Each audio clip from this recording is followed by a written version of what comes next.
Judith alianza kuona vitu ambavyo hapendezewi kabisa kutoka kwa David. David alikuwa amebadilika sana. Mwanzo alikuwa ni mtu wa kawaida, alikuwa akizungumza naye mambo mengi kuhusu yeye.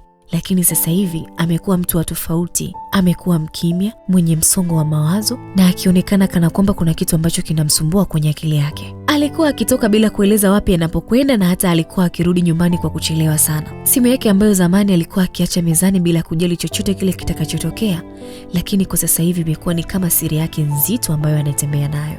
Kila pale Judith anapomkaribia David, anakuwa anamkwepa na kukaa naye mbali kabisa. Siku moja usiku, Judith alimuuliza David, "David, kuna nini? Mbona siku hizi umekuwa mtu mwingine kabisa? Umebadilika, umekuwa na tabia ambazo nashindwa kabisa kukuelewa." David alimtazama Judith usoni kwa sekunde chache na kisha akamjibu kwamba, "Hakuna kitu Judith mpenzi. Labda umeanza kunifikiria sana."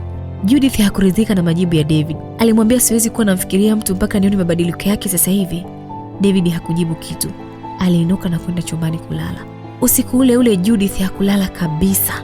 Alikosa usingizi, mawazo kibao yakitembea kwenye kichwa chake.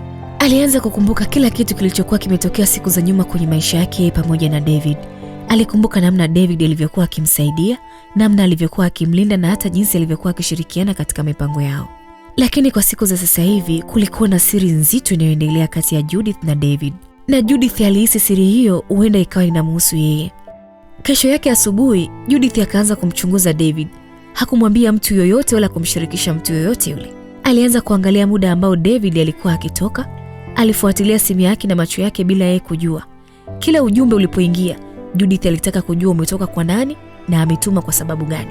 Siku moja David alipokuwa bafuni, simu yake iliita. Judith aliiangalia bila kuipokea. Lakini wakati alikuwa akiangalia, alikutana na jina ambalo lilimfanya moyo wake udunde kwa nguvu. Jina lililoseviwa lilikuwa ni Vanessa. Judith aliganda kwa mshangao. Vanessa tena?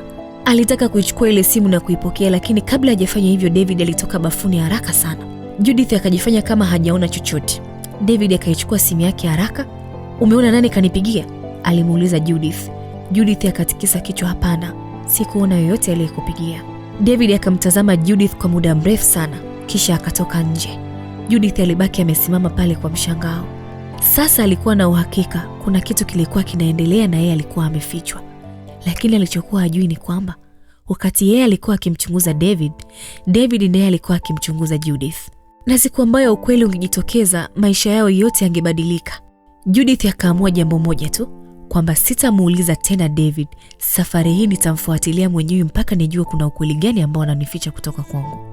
Judith bila kujua ya kwamba hatua hiyo ndio ingempelekea kwenye siri ambayo angejutia kuigundua katika maisha yake yote. Ni kitu gani kitakwenda kutokea katika sehemu ya 12? Kaa na mimi tuburudike pamoja.